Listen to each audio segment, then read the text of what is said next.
আল্লাহর হাবিব জনাবে মুহাম্মদুর রাসূলুল্লাহ সাল্লাল্লাহু আলাইহি ওয়াসাল্লাম বলেছেন, যদি কোনো বান্দা প্রাতঃবেলা দিনের বেলা কোরআনুল কারীমের একটি আয়াতের আলোচনা শোনার জন্য যদি বাড়ি থেকে বের হয়ে যায়, মহান আল্লাহ পাক রব্বুল আলামিন ওই বান্দার আমলনামায় 1 রাকাত নয়, 2 রাকাত নয়, 200 রাকাত নফল নামাজের সওয়াব বান্দার আমলনামায় দিয়ে দেওয়া হয়।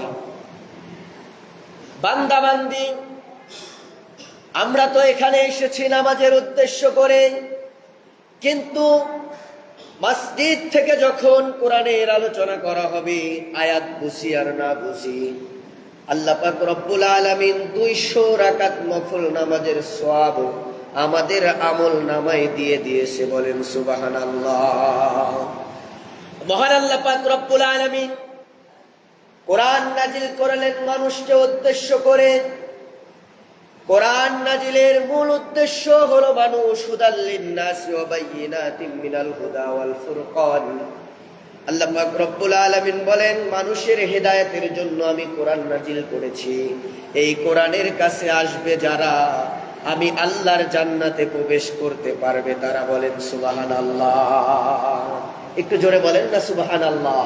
একটু জোরে চিল্লায় বলেন না সুবহানাল্লাহ। একটু সামনের কাতারগুলো আপনারা পুরা করে বসেন, সামনের জায়গাগুলো ফাঁকা রাখবেন না, কারণ যে জায়গাতে ফাঁকা রাখা হয় ওই জায়গাতে শয়তান এসে বসে।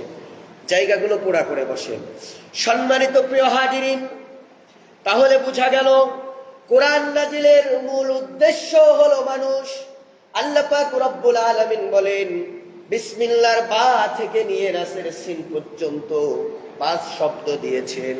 আল্লাহ পাক রব্বুল আলামিন বলেন, Quran is the complete code of life. বান্দারে, তোমার প্রতিটা জীবনের জন্য আমি কোরআনের ভেতরে সব ব্যাখ্যা বিশ্লেষণ দিয়েছি।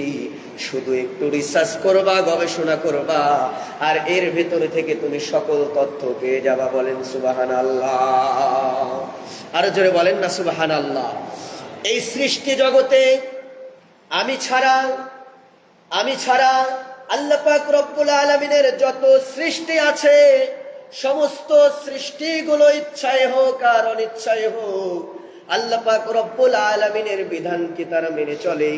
একটু জোরে চিল্লায় বলেন, কার বিধান?